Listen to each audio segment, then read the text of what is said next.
Pero vamos a utilizar ahora lo que se denomina función. Una función es una secuencia de código que se encarga de realizar una tarea específica, algo concreto. En mi caso, como para crear todo este entorno se necesitan bastantes líneas de programación, quiero ponerlas en un sitio concreto, en una parte separada del resto del código. Es decir, un sitio donde se encargue solamente de preparar la presentación de los controles que van a aparecer en pantalla. A esa función le voy a llamar crear interface, crear interfase. Las funciones tienen la siguiente forma. Se empieza diciendo mediante una palabra, en este caso voy a utilizar void. Void significa nada, que no va a hacer, no tiene nada de argumento. Lo que necesita una función es qué argumento, qué valor va a devolver la función. Eso es lo primero que se escribe. En este caso, como escribimos void, quiere decir que no va a devolver nada, no va a devolver ninguna información, ningún valor. No se retorna ningún valor de esa función. El nombre de la función, como ya he dicho, le voy a llamar crear interfase. Y después, entre paréntesis, qué valores necesita, qué información necesita esa función para poder realizar su trabajo, su tarea. En este caso, mi función no necesita nada. ¿Por qué? Porque la información que realmente necesita son los controles. Y los controles ya están definidos dentro del objeto. Es decir, cualquier función en el propio objeto puede acceder a ellos. No necesita que se le mande nueva información porque ya tiene capacidad de poder encontrar esa información dentro de su propio objeto.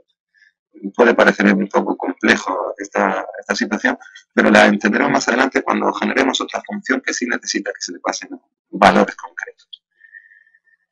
Bueno, pues ya tenemos nuestro fichero de cabecera de momento y lo único que tenemos que hacer ahora es crear esa función que hemos denominado crear interface. Esa función la tenemos que generar, la tenemos que escribir en el fichero de código fuente, en main Windows, de manera que nos dirigimos a él y tenemos que escribir esa nueva función. Vemos que el fichero main Windows ya tiene dos funciones. Una es el constructor que decíamos en la lección 1, que se denomina exactamente igual que el nombre del objeto, main Windows, y otra que era el destructor, que también tiene el mismo nombre, pero antecedida por un simbolito. El constructor dijimos que era la función que se ejecutaba nada más crearse ese objeto, y el destructor es la función que se ejecuta cuando se destruye ese objeto, cuando ya deja de utilizarse, cuando se libera de la memoria. Nosotros vamos a crear una nueva función y la crearemos debajo de él.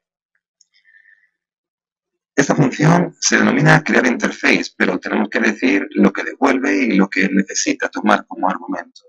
Hemos dicho que no devuelve nada, de manera que ponemos el void, no devuelve nada, y tenemos que decir a qué objeto pertenece, porque si no podría ser una función de un objeto distinto y el compilador no se aclararía a quién tiene que llamar cuando nosotros digamos que queremos que se ejecute esa función. Por lo tanto, hay que poner primero el nombre del objeto al cual pertenece. Nuestra función pertenece al objeto main Windows. Y separamos con dos puntos dos veces para decir ahora dentro de ese objeto cuál es la función que vamos a escribir nosotros. La función que nosotros vamos a escribir era, en este caso, crear interfase. Esta función requería el parámetro void, es decir, ninguno. Ya tenemos especificado el nombre de la función que vamos a escribir y ahora lo que tenemos que hacer es escribirla. La función, su código está siempre inmerso entre los símbolos de abrir llaves y cerrar llaves. Vemos que automáticamente cuando nosotros la abrimos y pulsamos Enter, él nos vuelve a cerrar la llave diciendo que nuestra función, todo lo que vamos a escribir, es lo que se encuentra entre la apertura de las llaves y el cerrar de llaves. Y ahora vamos a escribir esa función. La función es un poquito pesada de escribir porque tenemos que crear muchos objetos y darle unos valores iniciales. Vamos a empezar poquito a poco e intentaremos también hacer alguna cosa copiando y pegando. Empezamos por el título. El título va a ser una etiqueta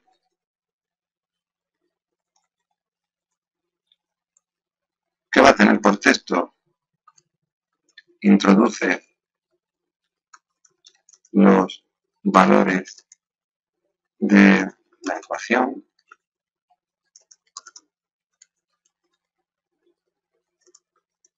a resolver.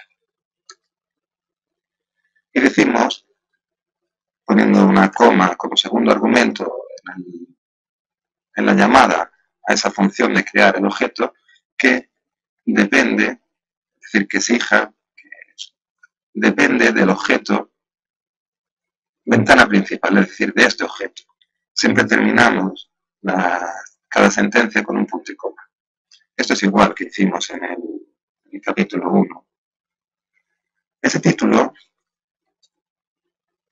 vamos a cambiarle el tamaño para que aparezca completo y le pondremos un tamaño de 300 en horizontal y de 25 en vertical. Ya no lo ponemos en la posición correcta.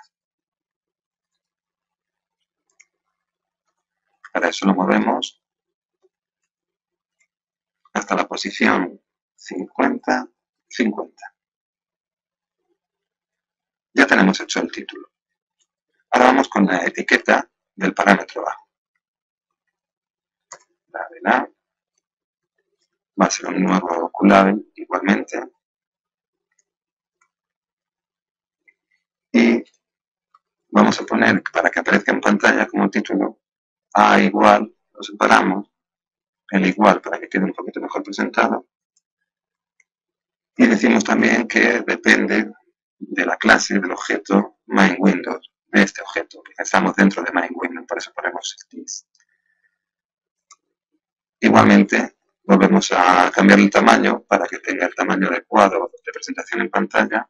Ya lo he probado antes, para saber qué valores tenía que darle. Y le vamos a poner un tamaño de 30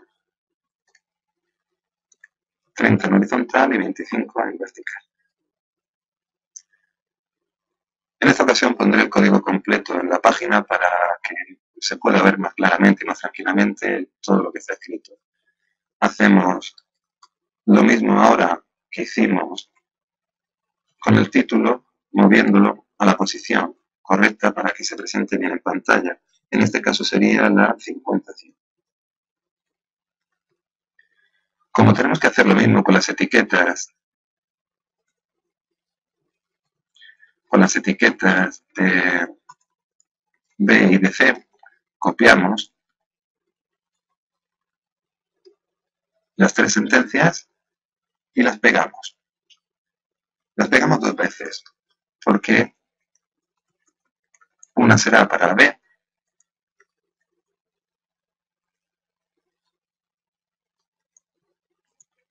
por eso cambio las A's por B's, 3, y la otra será para la C, y cambio también su nombre a C. Pero lógicamente también tengo que cambiar los argumentos. En B, por ejemplo, en lugar de que aparezca A igual, debe aparecer B igual, todo lo demás es igual.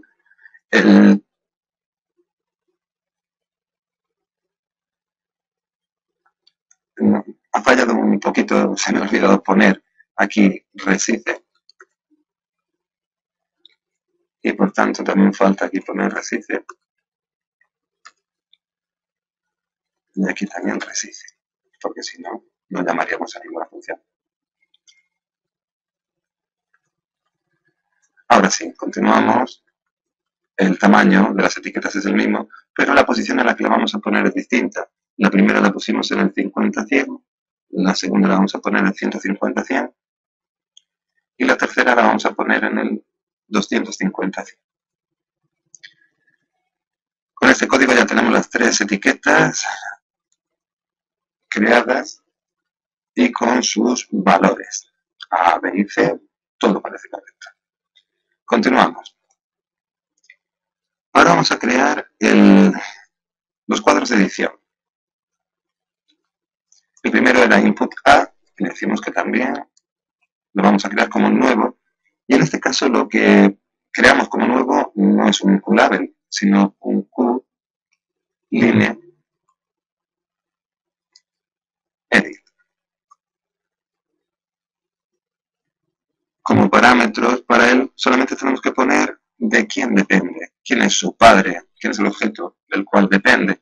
En este caso sería la ventana principal. Todos dependerán exactamente de lo mismo.